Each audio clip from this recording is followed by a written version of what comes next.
अब म चाहिँ घरतिर जाँदैछु। आयो के गरियो यहाँ दर्शन सर्शन गरियो है। अलिकति सर्दीले गर्दा अलिकति स्वर चाहिँ डिस्टर्बै आइरह। राम्रो छ एरिया, सबैजना आउनु होला एकचोटि। आएको मान्छेहरूले त सबै थाहा पाइसक्नु भएको, नआएको मान्छेहरू पनि आउनु होला। एकदम राम्रो ठाउँ छ। कतिजना त स्वयम्भू भनेपछि काठमाडौँ नेपाल सबैजना आउनु भयो होला। कस्तो ब्युटिफुल प्लेस छ है यो ठाउँमा। तपाईँहरू सबैजना आएर एकचोटि भिजिट गरिदिनु होला गाइज। यिनै भन्न चाहे, बाटो बाटोमा सबै मान्छेहरू हुन्छ, सक्नेले गर्ने हो है, नसक्नेले अब के भन्नु। म चाहिँ यस्तै हो।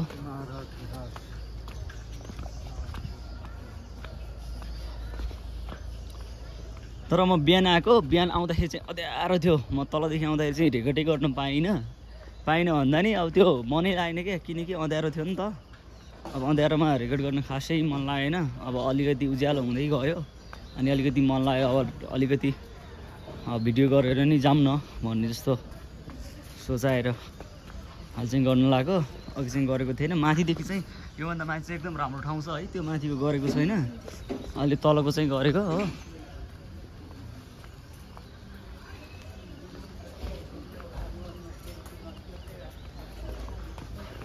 अब ब्युटिफुल प्लेस राम्रो छ।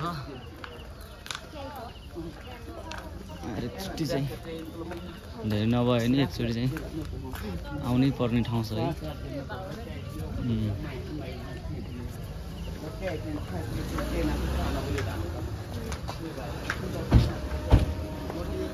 ल यतादेखि चाहिँ यो गाडी पार्किङ राख्ने ठाउँ हो।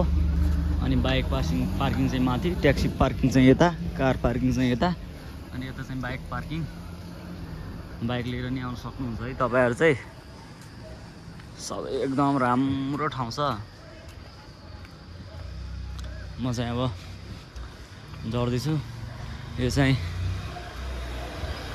शेरपुङ निवास रहेछ। अब यो पनि गयो। एकदम राम्रो छ, देख्दाखेरि पनि राम्रो छ। तर यो रियलमा आउँदाखेरि पनि अलिकति मेरो हात चाहिँ हल्लिरह होइन, किनकि हातले गर्दाखेरि चाहिँ अलिकति हल्लिन्छ। अनि अब हातले नगर्दाखेरि जे होस् त्यो हेलमेटमा राख्दाखेरि चाहिँ एकदम पर्फेक्ट भिडियोहरू आउँछ है। मैले अब हातले गरिरहेको छु अहिले, त्यति गरेर राम्रो चाहिँ आइरह होइन। किन आउन त राम्रो आइरह, तर हातले गर्दाखेरि चाहिँ अलिकति हल्लिरह नि त मेरो हात चाहिँ, किनकि हात हो अब हल्लिहाल्छ। तर एकदम राम्रो छ। उता घाम लाग्यो नि त अलिकति, घाम लागेको एरिया पनि एकदम राम्रो छ नि त। ती हेर्दाखेरि उता चाहिँ अलिकति कुहिरो लागिरहेछ। बर्खाको सिजन यस्तै त हो नि, अलिकति कुहिरो लागिरहेछ। अब म चाहिँ टक्क तलतिर झर्दैछु। यतातिर पनि टक्क साइकल राखेर, बाइक राखेर एकछिन बस्ने, आराम गर्न, अलिकति थकाइ मेट्नलाई एकदम राम्रो ठाउँ छ होइन। यस्तो ठाउँ छ। अनि तपाईँहरू आउन सक्नुहुन्छ गाइज। अरू त धेरै कुरा गर्नु नि त मैले होइन। अब त्यो चाहिँ माथि चन्द्रगिरी चाहिँ त्यो डाँडामा चन्द्रगिरी गयो चाहिँ, यो चन्द्रगिरी हो। धेरै जुम गरेर देखाउन चाहिँ मिल्दैन अब होइन। त्यस्तै हो, जुम धेरै गरेर पनि राम्रो हुँदैन, ठाउँ देखिँदैन होइन। एकदम बाँदरहरूले नि यस्तो टिपेर खाइरहेछ। यो खानेकुराहरू हो, चामलहरू फालिदिएको हुन्छ नि त मान्छेहरूले, अनि यो चाहिँ खाएर बसिरहेको हुन्छ यिनीहरू। साह्रो नै हो। अब यसले मसँग केही नहुँदाखेरि चाहिँ मैले केही नगरेको, अगाडि हात दिन्छ कि भन्ने सोचले सरी। धेरै किसिमको मान्छेहरू आएको हुन्छ गाइज। यहाँ चाहिँ राम्रो सबै एकदम सच्चा दिल भएको मान्छे अथवा नभएको मान्छे नि आउन सकिन्छ। त्यो नभएको भएको भन्ने त हुँदैन, सबै मान्छे एउटै हो। अब परिस्थिति र इन्भाइरोमेन्टले अलिकति छुट्याएको हुन्छ मान्छेलाई। सबै मान्छे राम्रै नै हुन्छ होइन। कसैको नेचर नै इन्भाइरोमेन्टले गर्दाखेरि चाहिँ नेचर नै नराम्रो भएको हुन्छ होइन। अनि ऊ चाहिँ आउनु अलिकति अब त्यही आउनु त मिल्यो। अब चाहिँ उनीहरू चाहिँ नराम्रो थिङ्किङको मान्छेहरू हुन्छ। मान्छे जन्मिँदै नराम्रो भएर चाहिँ जन्मिने होइन। बिस्तारै परिस्थिति अनि बाध्यता अनि एन्ड थिङ्किङले गर्दा चाहिँ मान्छे चाहिँ अलिकति त्यस्तै हुन्छ।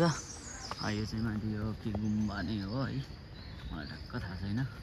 तपाईँहरूलाई थाहा छ भने टक्क कमेन्ट गर्नु होला।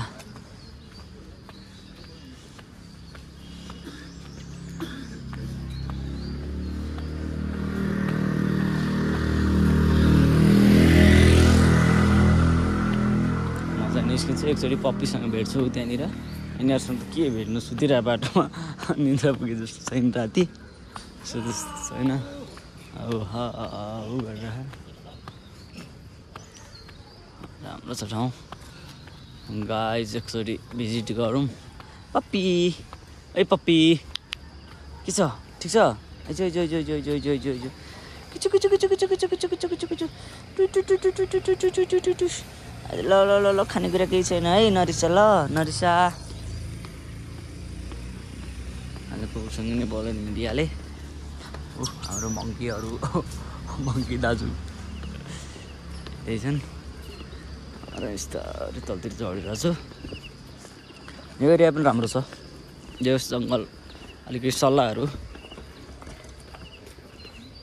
धेरै भए तापनि राम्रो छ, राम्रै छ तलतिर।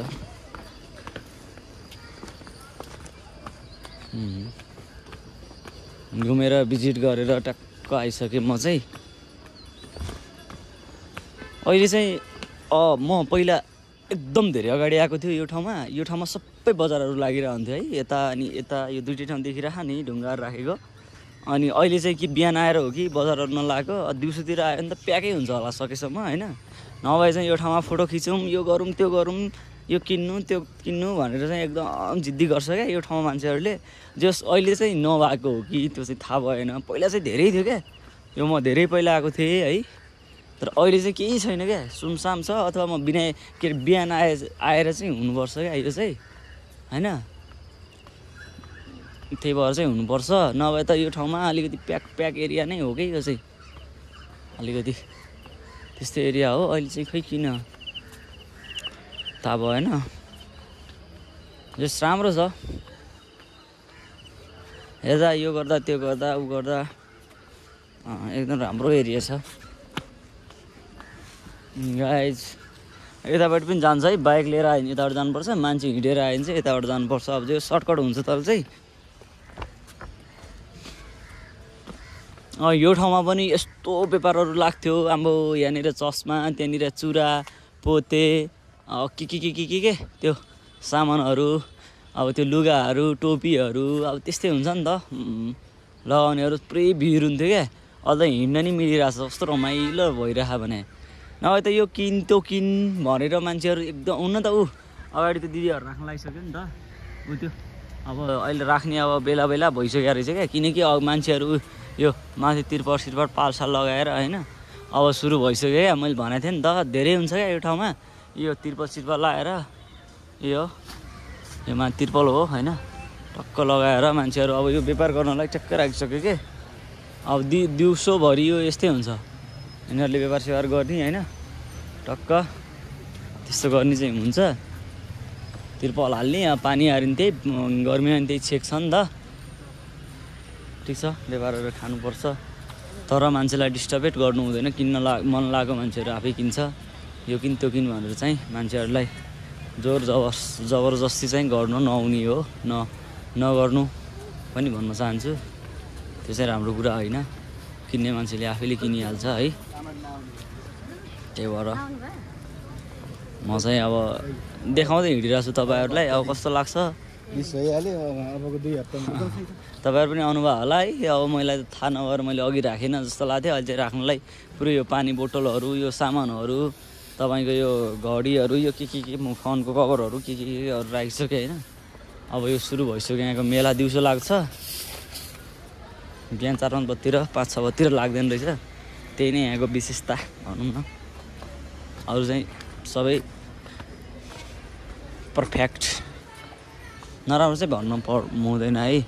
फेरि यो शौचालयमा चाहिँ झुक्केर नि हुन्छ नि त नजानु होला 40-50 रुपियाँ ठगिदिन्छ एकचोटिको अलिकति भिआइपी भन्छ तिनले यो शौचालयले चाहिँ पहिला पनि म गएको थिएँ फेरि एकचोटिको 50 रुपियाँ लगाएको थियो भन्दै म चाहिँ बिदा हुन्छु गाइस नमस्ते